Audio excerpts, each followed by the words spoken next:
NEET PG 2026 कैसा आएगा? क्या पेपर का पैटर्न सेम रहने वाला है? क्या कुछ बदलने वाला है? पीवाईक्यूज पीवाईटीज का प्रपोर्शन कैसा रहेगा? इन सब के बारे में detailed discussion of what we already know, of whatever we have analyse so far, इसका एक डिटेल डिस्कशन करने वाले हम इस वीडियो के अंदर. So stay tuned, keep a pen and paper ready and do hit the subscribe button.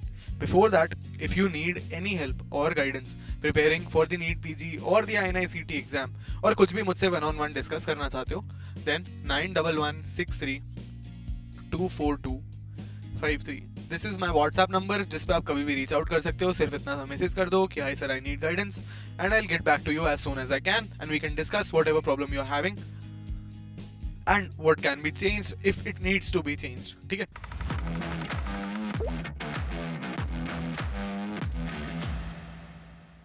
Let's crack NEET PG together. सबसे पहले ये बात समझो कि यार नीट पीजी कोई रैंडम एग्जाम नहीं है. पिछले 7-8 साल से, 10 साल से, 15 साल से ये एग्जाम कंडक्ट हो रहा है almost, and we have papers for that, we have proof for that. कैसे एग्जाम चल रहा है, किस लाइंस पे एग्जामिनर सोच रहा है, क्या चेंज हो रहा है. तो ये डेफिनेटली एक पैटर्न बेस्ड एग्जाम है and more than guess work, data involve है. ठीक है. जहां पे भी डेटा इन्वॉल्व है वो हमारी रिपोर्ट्स में आपने देखा ही होगा, how the performance of various students is increasing time on time. तो स्ट्रैटेजी ही रैंक डिसाइड करती है. It is only and only about strategy. Of course there is a lot of hard work involved, but definitely strategy plays a big role. अगर तुम stats को देखो 2019 से लेके 2024 के सब्जेक्ट वाइज डिवीजन के, इसके भी अंदर अगर चीजें समझोगे, देयर इज 60% से 65% का टॉपिक रिपीट, मतलब इससे भी ज्यादा ही होगा. ठीक है. This is the minimum repeat. Okay. तो अगर तुम ध्यान से समझो तो almost 120-125 questions come from these 8 major subjects. ठीक है. Surgery, medicine, obsgynae, PSM, micro, path, pharma, biochem. ठीक है. और इन 8 के साथ अगर मैं पीड्स को जोड़ दूं, एफएमटी को जोड़ दूं, तो 8-9 क्वेश्चन हर साल आते हैं. तो almost 150 questions are from predictable subject. अगर तुम 19 में से 10 सब्जेक्ट की भी ढंग से तैयारी करते हो, यू गेट 150 क्वेश्चंस. तो अब इस इनसाइट को अपन कैसे यूज कर सकते हैं? अब तुम अगर पेपर में क्वेश्चन पैटर्न को समझोगे तो पहले जहां पे वन लाइनर्स आते थे उसका प्रपोर्शन काफी ज्यादा रिड्यूस हो चुका है. ठीक है. पुराने पेपर्स में जो वन लाइनर्स आते थे वो ऑलमोस्ट जीरो हो चुके हैं. अब concept based, application based and integration of subject, internship में जो सिचुएशंस एनकाउंटर होती है उसके हिसाब से more and more questions are being asked. ठीक है. So we need to start from the basic concepts, read the clinical cue carefully. जैसे भी क्लिनिकल विनेट्स आते हैं जहाँ पे तुम्हें लग रहा है कि यार बहुत लंबा क्वेश्चन है, सर मैं बहुत लंबे क्वेश्चन से ना डर जाता हूँ, मुझे समझ में नहीं आता, मैं पहले से डर जाता हूँ और मैं सोच ही रुक जाती है मेरी, तो मैं क्या करूँ? भाई सबसे पहले रीड द लास्ट लाइन. वो क्वेश्चन पूछना क्या चाह रहा है, कहना क्या चाह रहा है. वंस यू रीड इट, उस माइंडसेट से तुम्हें पता पड़ जाएगा कि अब मैं क्वेश्चन में क्या रीड करूं. So use this very very carefully strategy and इसको आराम से कर सकते हैं. अब अगर तुम्हें क्विक विंस चाहिए, obs gynae, FMT, biochem, peds, dermat, ortho, quick wins. ठीक है.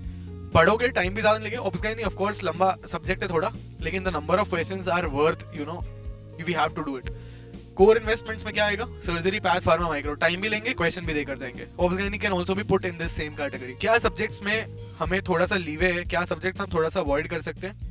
If you are just planning to give the NEET PG exam, अगर तुम्हारा एनआईसीटी का कोई प्लान नहीं है, एनाटॉमी इज समथिंग जिसको थोड़ा तुम लोअर साइड पे प्रायोरिटी में नीचे रख सकते हो, बिकॉज आईएनआईसीटी में एनाटॉमी के बहुत सारे क्वेश्चंस आते हैं, बट नीट पीजी में the yield is not sufficient for this.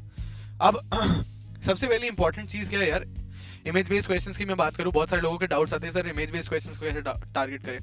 बहुत सारे proportion of image based questions के अंदर इमेज रेलेवेंट ही नहीं होती है. ठीक है. एंड इंपॉर्टेंट चीज, important images will always remain important. जो क्वेश्चंस पहले आ चुके हैं, रेटिनोब्लास्टोमा की, हिस्टोपैथ की इमेज, ठीक है, फ्लेक्सर विंस्टीनर बॉडीज, होमर राइट, ठीक है, रोजेट्स, ये सारी चीजें जो क्लासिकल फोटोज है ना, हॉजकिंस लिम्फोमा की, ये सारी जो क्लासिकल फोटोज है ये तुम्हारे व्हाट्सएप के एक चैट में होनी चाहिए अपने साथ, ताकि तुम उनको मल्टीपल टाइम्स देख पाओ. अगर तुम ये चीज करोगे, इससे सबसे इंपॉर्टेंट चीज जो होने वाली है वो ये होने वाली है कि तुम्हारे पास फिक्स्ड इमेजेस हैं जो पहले पूछी जा चुकी हैं. अगर तुम्हें ऐसा कोई इमेज बैंक चाहिए तो तुम मुझे कर सकते हो. ये इमेज बैंक मैं ऑलरेडी क्रिएट कर चुका हूँ और शेयर कर चुका हूँ लोगों के साथ, बहुत जगह पे, इंस्टाग्राम पे भी शेयर हो रखा है. बट अगर तुम्हें भी वो चाहिए, उसका लिंक चाहिए, तो मेरा व्हाट्सएप नंबर जो मैंने पहले शेयर किया था मैं फिर से बोल देता हूँ, या फिर नीचे दिया हुआ गूगल फॉर्म फिल आउट कर दो एंड मैं सेंड ही कर दूंगा फिर. ठीक है. तो नीचे दिया हुआ गूगल फॉर्म फटाफट से फिल आउट कर दो if you need that image bank. ठीक है. जिसमें क्यूरेटेड है ऑलरेडी इमेजेस सारी. ठीक है. अब स्कोर बढ़ेगा कैसे? स्कोर ज्यादा पढ़ने से नहीं बढ़ेगा। अगर तुम 100% सिलेबस कवरेज के लिए जाओगे, है ना, और अगर तुम सोचोगे कि मैं पूरा सिलेबस कवर करूं, बस कंप्लीशन के पीछे भागोगे, तब तुम्हें दिक्कत आने वाली है, क्योंकि रिटेंशन कम हो जाएगा। जितना तुम ज्यादा पढ़ने की कोशिश करोगे उतना रिटेंशन कम होगा। भूलने से पहले वापस रिवाइज करना जरूरी है, जिसके लिए हम लोगों ने स्पेस रिपीटेशन एक्टिव रिकॉल का प्लान बना रखा है। हम लोग एवरी फ्राइडे क्विजेस कंडक्ट कर रहे हैं अपनी ऐप के ऊपर। एवरी संडे हम लोग जीटीज पे एम्फेसाइज कर रहे हैं किस टाइप के एरर्स हो रहे हैं, रिकॉल एरर्स हो रहे हैं, क्या मूवमेंट्स है, कौन से फ्लैश कार्ड्स देने, कौन से नहीं देने। Every single thing is planned, customized for each and every student based on data, based on analytics, nothing else but analytics. We have objective proof of everything that we are doing. So अगर तुम भी चाहते हो कि तुम्हारी 120 दिन, 130 दिन, 100 दिन, जितने भी बचे जब तुम ये वीडियो देख रहे हो, उसके बाद रैंक में इंप्रूवमेंट चाहिए, then go for it यार. Just fill out the Google form given below. We can utilize the next 100 days effectively using every single hour and we can get it done. But उसके लिए तुम्हें नीचे दिया हुआ Google form fill out करना पड़ेगा। कैसे PYQs को यूज करना है, कैसे RR को यूज करना है, कैसे VTR को यूज करना है, कैसे DVT को यूज करना है, everything is planned for you. Main notes at this point of time 100 days before the exam cannot be the resource to, because their volume बहुत ज्यादा है यार। इसको अगर कंसाइज करने बैठोगे तो अभी नहीं है हमारे पास वो टाइम, ठीक है। We have to use some shorter resource and statistics को यूज करके तुम लोग देख लो। ये क्लस्टर जोन है 533, 555, 584, 30-40 मार्क्स के अंदर बहुत ज्यादा फर्क है रैंक का। 427 से अगर 530, लेस देन 100 मार्क्स के डिफरेंस के अंदर ऑलमोस्ट 35,000 रैंक का फर्क है। और क्लिनिकल सीट यहीं पे निकलती है। 2, 4, 5 क्वेश्चंस के फर्क से क्लिनिकल सीट हाथ से निकल जाती है। तो हमें सिर्फ इसी चीज पे फोकस करना है कि हम प्रॉपरली करें चीजों को, हम प्रॉपरली रिवाइज करें, हम प्रॉपरली एनालिसिस करें।